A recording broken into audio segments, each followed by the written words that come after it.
Welcome back to another episode of the Playbook Sports, and we're running it today with the Hot Seat Podcast. I'm Wilson. To the left, I got my boy Anthony, and today we got some player props to talk about. We got some ways for you guys to get some money. We're gonna be bouncing around from underdog to prize picks, talking about these bets. Anthony, what you got to say to all of them today? I gotta say, run it, baby. Run the play. This episode we'll be talking about the AFC South. Next episode we'll be talking about the NFC South. So if that interests you, stick around because we got a banger. My bad. If y'all got headphones in, I'm so sorry. Let's just kick it off, man. We can start off with my team, I guess. We have this button here. Wilson could pick the button if he wants to fade my bet. Only if you want to fade the bet.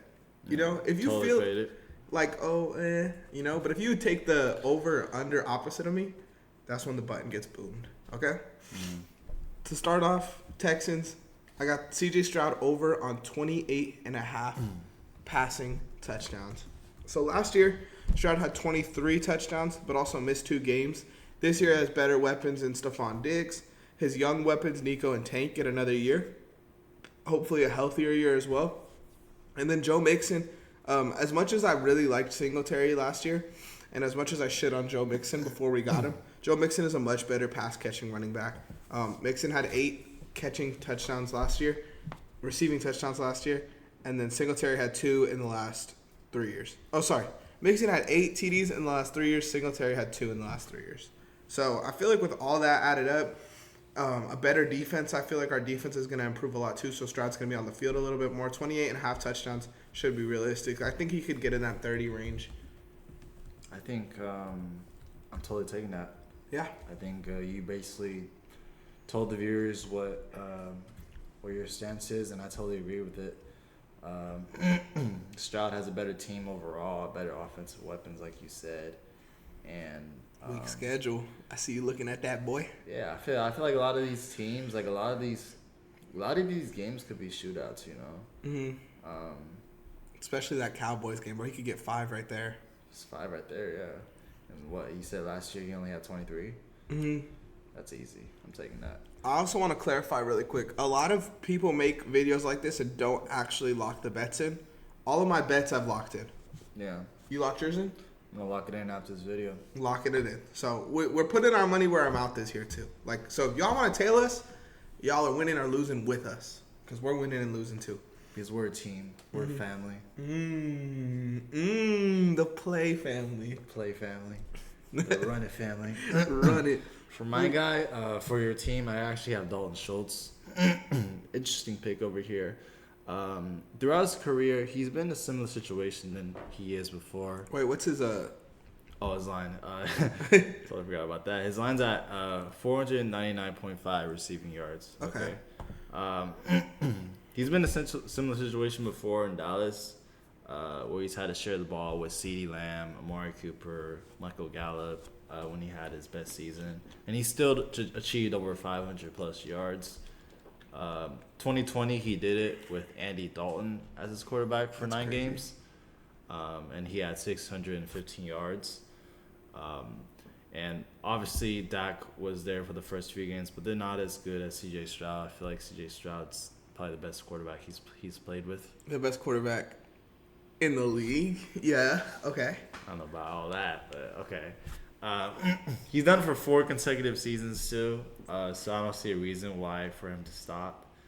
And CJ spreads the ball a lot better to his receivers, especially if any kind of like receivers from that trio in Houston goes down. Shultz is that guy to step up. Yeah, I don't know if the game log defends this, but I do feel like near the end of the season, Stroud and Schultz's connection got a lot better. Mm-hmm. So, I mean, in the playoffs, he had 5 receptions, 7 targets, 43 yards versus the Ravens. We lost to the Ravens. Maybe I'm tripping, actually. Maybe it wasn't as good as I thought. But I don't know. I just felt like they kind of connected up a little bit more. And I think definitely that they could. Oh, wait, I'm tripping. I'm looking at it from the wrong way. Yeah, end of the season, they did have a better connection. 42, then a 19-yard game, then 61 and 58. Like, he had a 130-yard game versus Tampa Bay. Like, I do think that Schultz will be more of the guaranteed safety valve because I do think Tank Nico, and Diggs are all big play receivers. Yeah. Like, we don't really have a run a drag type of receiver, So, Yeah. And I feel like you're never gonna have a season where you have all three receivers like play all games. At least I feel like one of them's gonna rest the game. I'm just saying this based off of history. Yeah. They don't have to be injured. They could just be resting, and obviously Shultz will be the next guy. That's and true. I feel like that could be his big game right there. Yeah, and I think with Mixon there too, you could definitely do a lot more in like the short game, and that opens up a lot for Shultz too. Like RPOs and stuff should be a lot more open with Mixon there. Yeah. Well, my next team, I actually went with a former Texan for the Titans. I took DeAndre Hopkins under on 4.5 touchdowns. Under. Yes. Okay. It kind of seems low. Last season Hopkins had 7 touchdowns, but had 3 in 1 week. And now they add Calvin Ridley there. I do think Chiggy's gonna have a big season next season. I do think Will Levis will have a big season, but I don't know if Hopkins is necessarily gonna be their touchdown guy. Yeah. Their running back core got a lot better, so that's gonna be something in the end zone too with Tony Pollard there. Even though Tony Pollard isn't necessarily a touchdown guy, I think he went like 13 weeks last season without scoring a touchdown. Yeah. But yeah, I don't see a world where last season Hopkins played every game. I don't think that really happens with Hopkins. Like, that was a outlier, I guess. And it's going into like his 11th year. He's gonna be 33 years old. I don't expect like the same DeAndre Hopkins as last season, and he wasn't even like amazing last season. Yeah. No, definitely. Like in Tennessee, is a lot more competitiveness now. Adding Calvin Ridley, Tyler Boyd, and those other guys. That bit, I'm a little bit about 4.5 touchdowns. Okay, look. So 4.5 might be possible if he plays every game, but I don't know if he could play every game. That's true. And then they do have more options now with Boyd, with Ridley. Like, who was his wide receivers last year? Treylon Burks. But I think he got hurt a little bit too. And he didn't hit over like 200 yards or something like that. Yeah. So he had to do all the dirty work. All the dirty work. The season before that in Arizona, he had 3 touchdowns. Yeah. The season before that, he had 8, but that's with Kyler there. So you think he could be more of a yardage guy here? Yeah, I was gonna take his yards, but I think like I could see him cracking over 1,000 yards like he did last season. I don't think I could see him getting over 7 touchdowns like he did last season. So I'm gonna stay away from him on the yardage, and I'm gonna take the under on the touchdowns. Okay. You think Hopkins and Ridley could both crack 1,000? Yeah, I think so too. Well, that's my guy, Calvin Ridley. Okay. I have him at 875.5 receiving yards. Took the over on that. I think that's a great line for him. He's already 29, but it's a little bit of the younger side in that receiving core. And I feel like a lot of people expect him to decline. But people forget that the Titans like paid him a bag, Yeah. And I think he's out of that core. He's gonna be that receiver one. And I think people also forget that he also had 1,000 yards last year too. Yes. With a mediocre Trevor Lawrence. And it felt like a down season for Ridley. Yeah. It felt like he wasn't really on shit. Yeah. And there were games that he didn't even show up either, honestly, where he was just kind of ghost when it came to stats. If you have him in fantasy, you knew that. Yeah, no, for sure. Yeah, because I was looking at this guy all last year on fantasy. I think now, because he's missed so much in his career, he's kind of playing like on a chip on his shoulder. And he wants to prove everyone that, he still got it in his short time in the NFL. Yeah. No, So, 100%. I'm hammering that over. I'm not going to fade that one. Yes, sir. I went weird on this next one, okay? This might seem high. Okay. But I took Jonathan Taylor over on 1,075 yards, rushing yards. This would be a big game season for Jonathan Taylor. And I'm going to be honest here, guys. It is kind of wild how fucking good Jonathan Taylor was before he was hurt. Yeah. Like, I knew he was good from, like, watching. But, like, statistically, bro, this dude was, like, peaked probably, like, a top 5 running back all the time, bro. Yeah. In 7 games last season, he got 740. In 11 games the year before that, he got 840. His last healthy season, guess how many yards he had? Probably. I think I saw. It was like what, like 1,500 or 1,600? 1,800, bro. That's crazy. That is like bro. stupid. 1,800 yards. There's no Zach Moss next season. Yeah. So that gives him more touches to eat. And then I think they're going to run a lot more with Jonathan Taylor after Anthony Richardson got hurt last season. I think it's more of a thing like now we got to actually take care of Anthony Richardson. We saw what happens. You don't want him to get hurt because when he's healthy, he's a monster. So they're going to have to hand the ball to Jonathan Taylor. I think 15 to 18 times a game. And I think 15 to 18 touches for Jonathan Taylor. He should go well over 1,000 yards. I think well over 1,100 yards. I don't know if he'll hit 1,800, but I could definitely see him hitting 1,200 next season. Okay. Yeah, I was going to fade that at first, but, you remind me of that 1,800 yard season. 1,800 is ridiculous, bro. Let me make it, I read that. Let me make sure I had that right. Because that is 1,800, bro? What's the record? That's a lot of yards. All right, 21? 1,800 yards just rushing, bro. Yeah. Just rushing. He hit over 2K. But that's ridiculous. 106 yards a game. I think I remember that season too, because that was was that his rookie year or second year? Second year. That was I guess I could say this now, but I knew a dude who coached for a college, assistant coach, and he was hearing stuff about how the Colts weren't using Nyheim Hines at all in practice.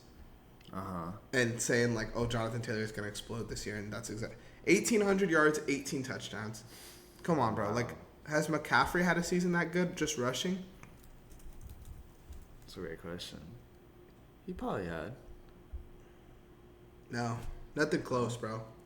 Just on the ground. I mean, he did a little bit of both, though, right? He does. Yeah, he does everything, but just on the ground, no. Okay. Yeah, that's a crazy stat. I'd probably take it too. Honestly, that's a good take. For myself, I have Michael Pittman.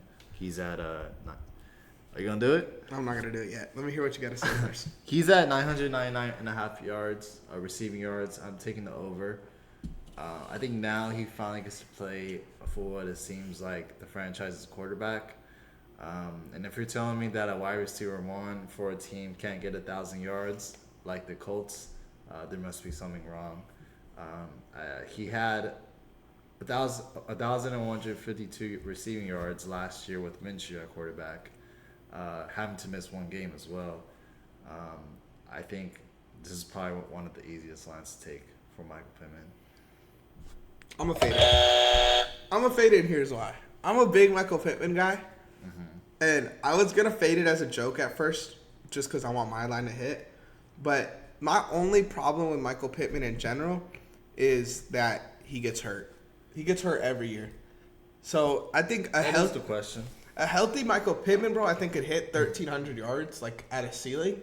But current Michael Pittman, bro, if he does what he usually does, then it's probably going to be under that because he'll probably get hurt. But I'm not hoping that on nobody. But I'm saying, if I had to put my money there, I would probably fade that and go under. Okay. Yeah, I mean, I know last year he missed one game. What's the most he's missed in the season? Only one way to find out. Pro Football Reference. Pro Football Reference.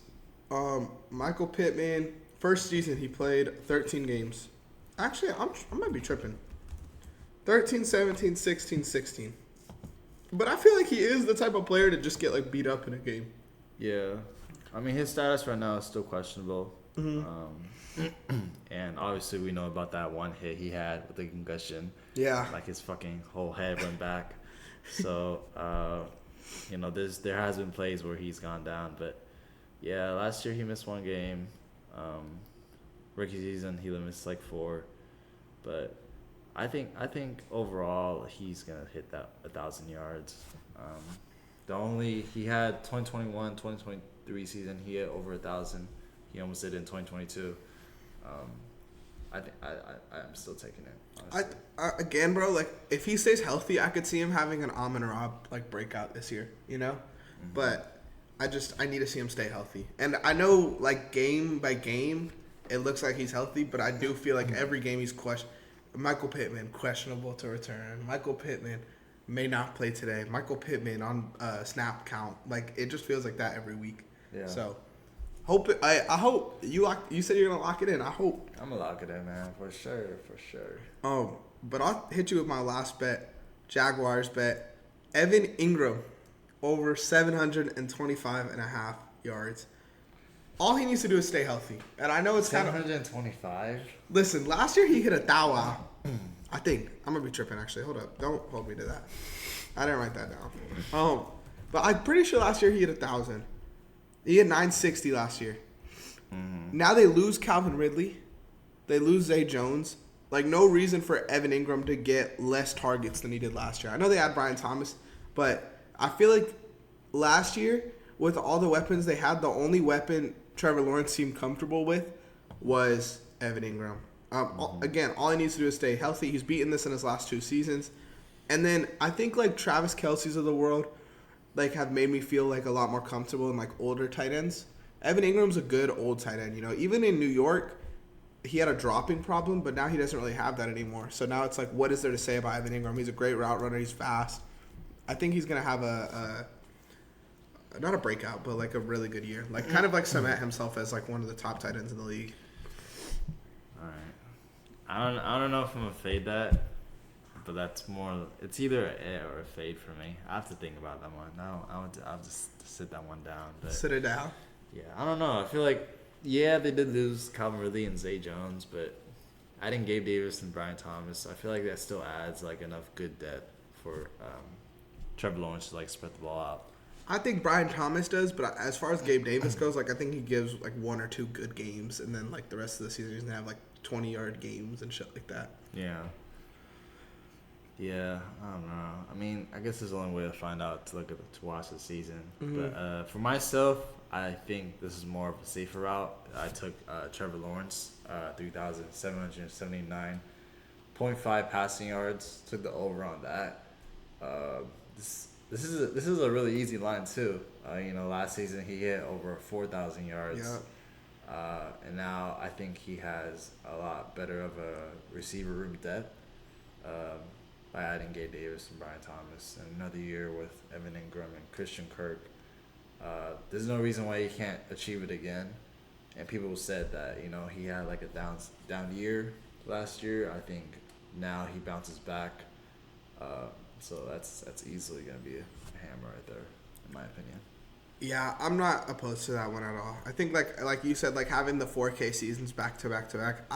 My only questionable thing really would be like, you have ETN, you have Tank Bigsby. Like, I feel like they definitely should be running the ball more. I feel like they had a lot more success last year when ETN was having those big games during that stretch. Yeah. So I think if you find a way to include him more in the offense, it'll be better. But still, that shouldn't hold him back. If he hit 4K, like, that shouldn't hold him back from, like, 3,800 yards at least, So, yeah, I'm definitely with that bet, too. Especially if he hits 3,800 yards, 4,000 yards, then Evan Ingram's definitely going over. So we both are winning, brother. I don't think we, actually faded each other on any of our bets. Yeah. So we could both win by the end of the year, which is good. Yes, we could be rooting for each other. We'll both win, both make some money, and hopefully you guys make some money too. Mm-hmm. Tail our bets. Let us know in the comments if you're going to tail them. Make sure you guys like, subscribe, follow, and ring that bell, man. Ring it. Come on. You want to know when we're uploading. But most importantly, we'll let them know. Run the play, baby. Run it.